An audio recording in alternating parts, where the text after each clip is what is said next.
Rakyat nggak boleh bicara, mulutnya diplester, itu malah berbahaya.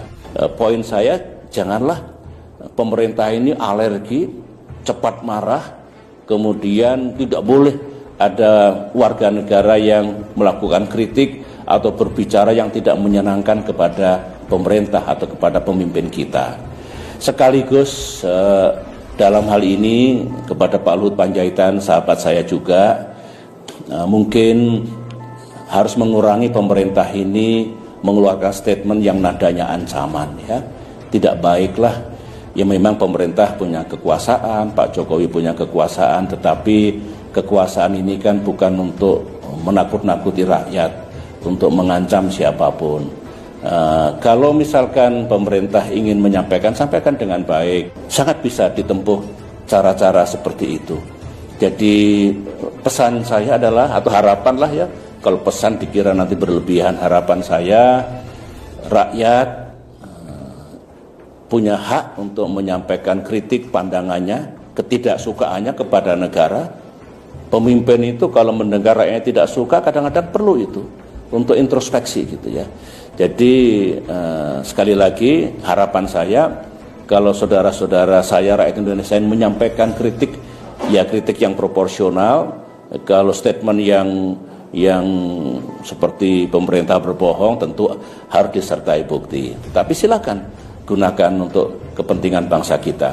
Nah, harapan saya untuk pemerintah ya tidak perlu arogan, ya tidak perlu saya punya kekuasaan, awas saya lakukan sesuatu nanti. Begitu harusnya. BIN intelijen tidak boleh menakut-nakuti rakyat. Polisi itu malah mengayomi rakyat dan tentu memberantas kejahatan. Jadi bikinlah hubungan yang baik negara dengan rakyat. Itu fundamental. Konstitusi kita sebetulnya oleh para pendiri republik diniatkan dulu tidak boleh menjadi negara kekuasaan, tapi juga tidak boleh rakyat itu di dalam menggunakan kebebasannya absolut. Ayo bareng-bareng, jangan kelewat batas. Kalau itu yang terjadi di masa depan ini akan baik. Dulu saya memimpin kurang apa? Dikritik, dihajar, dihujat, tapi pemerintahan saya tidak jatuh, ekonomi tetap 6%, demokrasi hidup, saya selesai alhamdulillah tepat pada waktunya. Jadi menurut saya ini juga pelajaran yang perlu diambil oleh kita semua. Dan memang sekarang maaf ya, tidak banyak kritik pada pemerintah, kritik kepada Pak Jokowi mungkin baik untuk stabilitas ya mungkin. Tetapi saya dulu negara juga tidak jatuh meskipun dikritik habis-habisan. Cuma yang dulu mengkritik saya sekarang banyak diam, mungkin malu mengkritik mungkin.